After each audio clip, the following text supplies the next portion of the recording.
कधीच नाही चुकणार तुमचे फेवरेट टीव्ही शोज झी5 सोबत, तेही एकदम फ्री।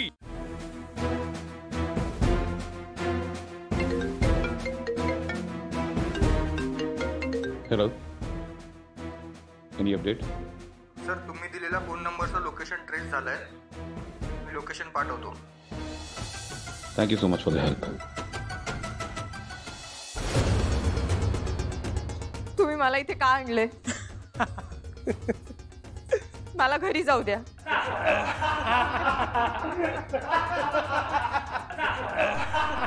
तुमच्या घरी काय आई बहीण नाहीये का? आहे ना, आई बहिणी आहेत, पण तुझ्यासारख्या अशा लग्नामधून पळून जाणाऱ्या नाही आहेत त्या। समजलं का? आणि तू एकदम करेक्ट टायमावर आलीस। बघ ना, आमची पार्टी चालू आहे आणि तुझ्या येण्याने पार्टीला आता रंगत येणार आहे। काय रे? बस का?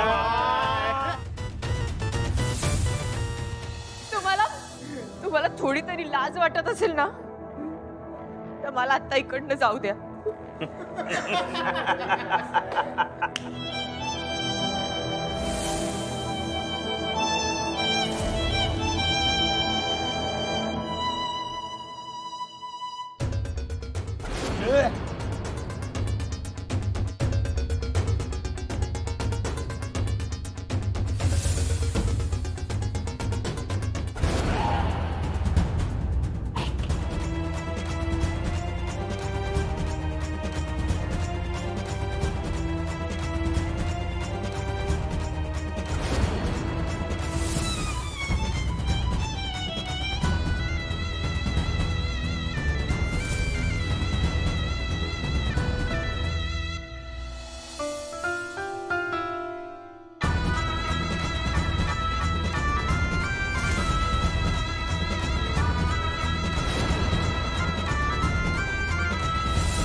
वा दुर्गा वहिनी, सगळ्यांना किती छान ऐकवताय। लीला पळून गेल्यावर नक्की काय काय घडेल ह्याची अगदी छान तयारी केली आहे तुम्ही। बरोबर बोलतेय दुर्गा। अभिराम येईपर्यंत आपण कुठल्याच निष्कर्षावर नको पोहोचूया।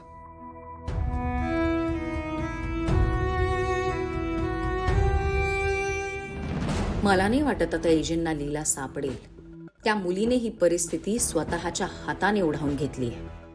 आता एजे त्या मुलीला कधीही भेटणार नाही।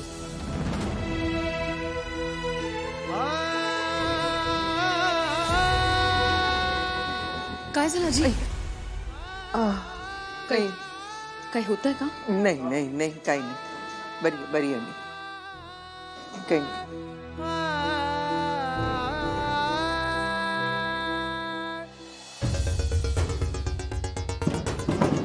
तुझं डोकं बिकं फिरले का?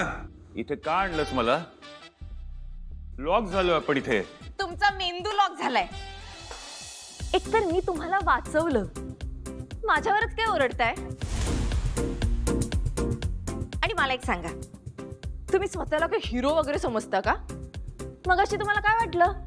ते गुंड तुम्हाला बघून घाबरणार होते? अहो, 6 गुंड होती। मी नसते ना, आज काय खरं नव्हतं तुमचं। तुम्ही ना मला थँक्यू म्हणायला हवं। म्हणा थँक्यू। आणि मी नॉट पॉसिबल। ओ, असं कसं नॉट पॉसिबल? एकतर अंकल, आजकाल ना असा हिरो गुंडांना मारून वगैरे जिंकत नसतो. हिरो आणि हिरोईन दोघंही मिळून असं गुंडांना बोलण्यात अडकवतात आणि मग पळून जातात. तुम्ही फिल्म्स वगैरे बघत नाही का? नसालच बघत. असं मी सांगते, आजकालचे गुंड तुमच्या पिढीतल्या गुंडांसारखे दुष्ट नसतात, थोडे चांगले असतात. म्हणजे ते तिथे गुंड आहेत ते चांगले आहेत आणि मी कोण? विलन. पहिल्यांदा बरोबर बोललात अंकल. क्या बात आहे. तसे माझ्या आयुष्यातले सगळ्यात मोठे विलन तर तुम्हीच आहात. तुमच्यामुळेच अडकले मी इकडे. बघितलं? तू काय बोलते तुला तरी कळतंय का? तुझ्या मूर्खपणामुळे तू इथे अडकलीयस. मी नाही यायला सांगितलं तुला इथे, आणि मी नसतो आलो ना त्या गुंड्यांनी तुझी अंकल, मी ते काही किडनॅप बिडनॅप नाही झाले. हा, मी स्वतःच्या मर्जीने त्या गाडीत बसले होते. म्हणजे तू मेहंदीच्या फंक्शन मधून खरंच मुद्दामून पळालीस? हो, पळावं लागलं. मी किती वेळा सांगितलं तुम्हाला की मला लग्न नाही करायचंय, पण तुम्ही नाही ऐकलत ना, म्हणून पळावं लागलं. सगळं ना तुमच्यामुळेच होतंय.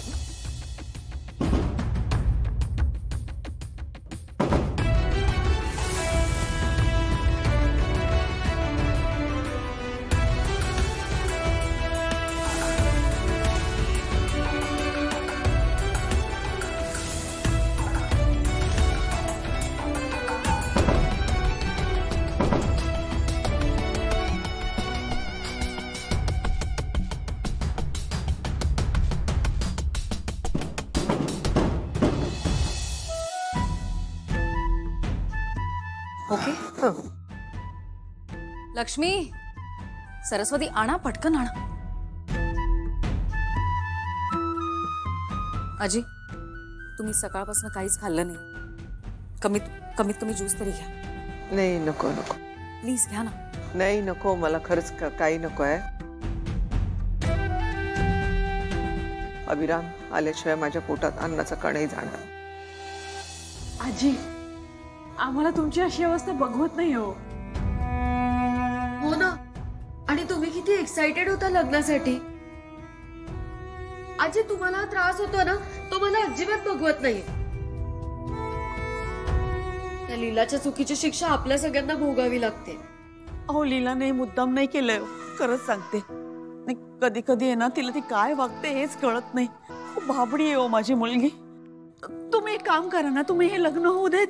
मग आता तिने जे काही केलं ना त्याची शिक्षा तुम्हाला वाटेल ती शिक्षा द्या, पण तिला सांभाळून द्या.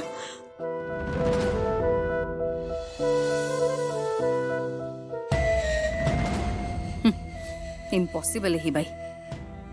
हिला अजूनही असं वाटतं हे लग्न होणार आहे. पण आता काहीही झालं तरी लीला परत येणार नाही, ही काळ्या दगडावरची पांढरी रेघ आहे. झी5 ॲप डाउनलोड करा आणि पहा सर्व एपिसोड्स एकदम फ्री.